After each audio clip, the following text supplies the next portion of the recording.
গত 7 তারিখে আমাদের মধুপুর থানাতে একটা কিডন্যাপিংয়ের মামলা হয়, যার নাম্বার 10/2023।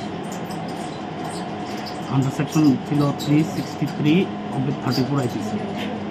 তো আমাদের আনন্দ চৌমুনি বলে একটা জায়গা আছে, সেই জায়গা থেকে কার্তিক দেববর্মা নামে একজন লোক আমাদের কাছে একটা কমপ্লেন করে যে ওনার মেয়েকে সাব্বির আহমেদ মিয়াপাড়াতে বাড়ি এবং তার বাবা সহ কয়েকজন মিলে নাকি মুখ চাপা দিয়ে কিডন্যাপ করে নিয়ে গেছে।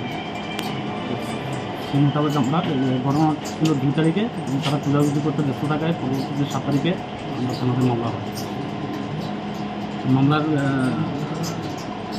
ইনভেস্টিগেশন করতে গিয়ে আমরা দেখি যে সাব্বিরের বাড়ির লোকজন, সাব্বির সবাই অ্যাবসেন্ট হয়।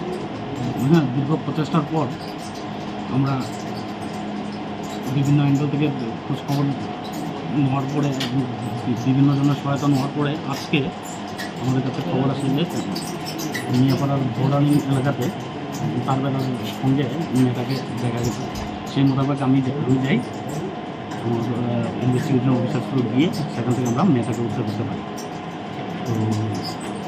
তো এখন অপহরণকারী কি স্যার পলাতক? অপহরণকারী এখনও পলাতক।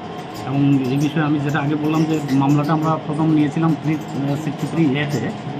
তো মেয়ের মার বক্তব্য এবং রেকর্ড করার পরে, বাকি উইটনেস বক্তব্য রেকর্ড করার পরে আমরা এই মামলায় 366A সঙ্গে 4 অক্সাইড আমরা অলরেডি অ্যাড করার জন্য কোর্টে আমরা স্টেট দিয়েছি।